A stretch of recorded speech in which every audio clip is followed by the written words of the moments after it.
Here's the scene. You're relocating to the Bay Area from out of state, and you're trying to figure out where in the Bay Area you want to live. Well, the median home price in the East Bay Area is around $800,000 at the time of this video. If you go about 35-40 minutes south to the Silicon Valley, the median home price is about $1.3 million. If you go across the bay up to the beautiful city that is San Francisco, the median single home price is $2 million.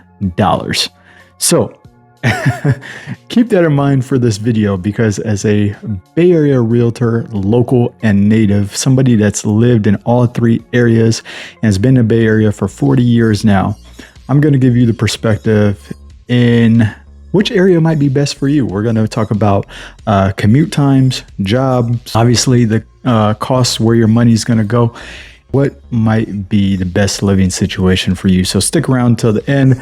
Every day we have people who are just like you reaching out to me, looking to relocate to the Bay Area or move out of the Bay Area. If that sounds like you, all my contact information is down below. You can call me, text me, email me. I'm here to help you through all your real estate needs. So now let's look at number one. If your budget is around $1 million, just using that as a big rough number, if you're moving in or around the Bay Area or relocating, where's that $1 million going to get you the biggest bang for your buck? So maybe you're a tech worker and you work in Silicon Valley, and that's your budget, and you're pretty strict on that budget. You don't have a lot of movement. If you're looking in that Palo Alto, Santa Clara, Willow Glen area of San Jose, unfortunately, that's not going to get you far. It's going to go way over list price. So if it is listed at $1 million, expect to pay a lot more. You're also probably looking at a shoebox. Depending on where you're locating, you may be looking at like a 2-bedroom, 1-bath, like 800 square foot home as far as single family goes. In some areas like Palo Alto, $1 million is about the entry point for condos. You could probably get an older condo for less than $1 million, but again, keep that in mind. If you want a lot of bang for your buck, you want the bigger house, the bigger yard, more space to move in and move around, you probably definitely want to look at the East Bay Area. The home price, like I said, is about $815,000 in different parts of the East Bay Area. It could get drastically lower. You would have to go further out. That's probably not an area you want to be, such as Pittsburgh, Antioch, Brentwood, things like that. But Hayward, San Leandro, desirable cities, I should say. I can't say good, because your definition of good and my definition is good different, but highly desirable neighborhoods and cities. Check those areas. Obviously, I didn't mention Berkeley as well. We did talk about, if Oakland's on your radar, don't necessarily buy into the headlines. Okay, there are bad parts of Oakland. Parts of Oakland you don't want to be in. Parts of Oakland has its issues, but there are some highly desirable areas and neighborhoods in Oakland. I'll link that video up here. I've made a ton of content on Oakland and San Francisco specifically, so if you're looking at those areas, make sure you check out some of my other videos. But the East Bay Area is going to give you a lot more bang for your buck. If you want something that's very similar to like a San Jose, Willow Glen type area, certain parts of Palo Alto or Santa Clara, you may want to check in to Dublin. Pleasanton, you're still going to be at that $1 million plus, but again, it's not as crazy, I will say, as the Silicon Valley. Dublin, Pleasanton also have a BART station. So if you're going down to the South Bay, BART doesn't run down there yet, but if you're going into San Francisco or other parts of the Bay Area, you should be able to move freely with BART. Otherwise, your commute time and your drive time is going to be brutal. Talking a little bit more about commute, BART did change its schedule not too long ago, so make sure you check online to see what their schedule currently is when it's running, because the morning commute and the get home commute on BART is much like a New York subway, where it's going to be extremely crowded. So if you're claustrophobic or don't like being around those ton of people, you may want to look at driving as well. So depending on where you are in the Bay Area, if you have to drive 580, 880, 101, Highway 4, those are all the messiest freeways. So factor that into where you want to go. Okay. The good thing about the East Bay Area is it's kind of right in the middle of everything. You're literally like 35, 45 minutes to San Francisco, 35, 45 minutes to the South Bay. But again, rush hour will change that commute time. Okay. I've gone down to South Bay during rush hour from the East Bay, and it's taken me a good hour and a half. Okay. So just keep that in mind. BART usually can get you anywhere in the Bay Area inside, like, I'd say 40 minutes. Okay. Depending on where you're going.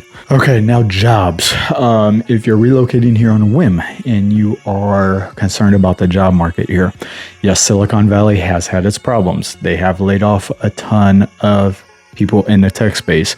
Facebook, I believe, just laid off like 3,400 people as well, right? Meta, I should say.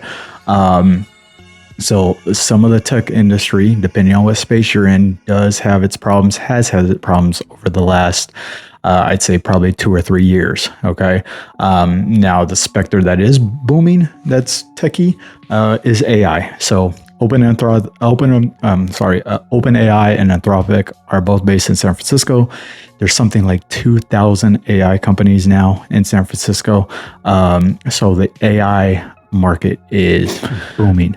So keep that in mind also in terms of areas you choose. Okay. So if you're remote, and your paycheck is probably going to come from Silicon Valley, in the tech space that is, those restrictions are tightening a little bit, right? The job growth isn't as vast.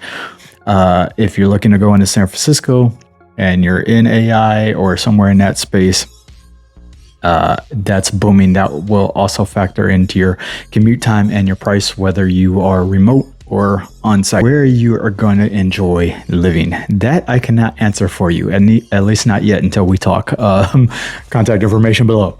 But if you're looking for something extremely walkable, where you just walk out your front door and you can go to any restaurant, cafe, downtown shopping, obviously that's going to be primarily, Silicon Valley, San Francisco. But there are pockets in the East Bay Area where you can accomplish things as such or close to it. Okay. Temescal in Oakland is very popular. Rockridge, tree-lined streets. So if you're looking to, walk the dog or go out for, some exercise or just get out and breathe some fresh air, that's why Rockridge is desirable. It doesn't obviously have as many amenities, I'll say, as like a San Francisco or certain places in Palo Alto, but they do have, their little shops and coffee shops and restaurants, things like that. Temescal, you're not far from Piedmont Avenue, which is its nice little own local community downtown strip per se. Obviously there's Berkeley as well. So when we're talking about walk score, walkability, or just going out of your house to enjoy some of the local amenities, don't be scared off by the East Bay thinking that you're going to have to drive everywhere, because there are certain cities and neighborhoods that you won't have to. But then again, there are other places where you will have to drive almost everywhere. One place I didn't mention in Oakland that you could kind of get the best of both worlds is Lake Merritt. A lot of people go exercise and circle the lake. So that's another place you want to look at. As far as weather, San Francisco is going to be the most chaotic. You can be talking about, 30-degree shifts on any given day from morning to evening.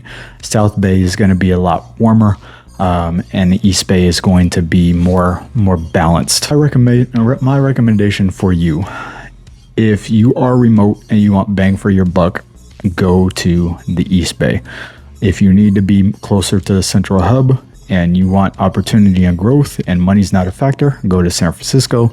If you want something that's a little bit more up and down, but you want access to all the tech hubs, then Silicon Valley would be the place for you. Any questions, comments, strategies, again, go ahead and reach out to me, DM me, call me, text me. All my information is in a pinned comment and description. Consider liking and subscribing to the channel for all things Bay Area living. Until then, we'll see you on the next one.